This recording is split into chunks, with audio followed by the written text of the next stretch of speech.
Welcome to Low Key PD. In this tutorial, I'm going to show you how to edit the title for a Google Vids project.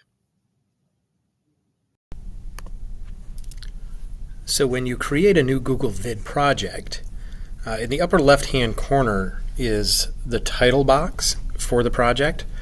It'll typically be something like Untitled Project when you first start it, but if you click on it, so we're looking right here. If you click on that, turn my marker off, you can edit it to whatever you need to. Again, this is going to be in the file name whenever you export or download it. So I recommend giving your project a title which is descriptive about what the video is going to be about. Or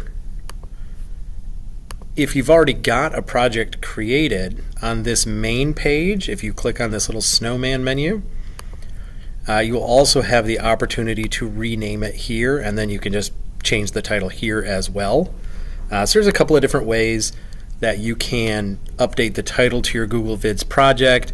Maybe you thought you had a good title and somebody told you it wasn't that good and you wanted to change it, or maybe you thought it wasn't that good, you want to change it, you want to try something better. Whatever, you can change the project of the video whenever you need to. Don't forget to like and subscribe for more tech tutorials, and you can find my videos on YouTube by searching Low Key PD.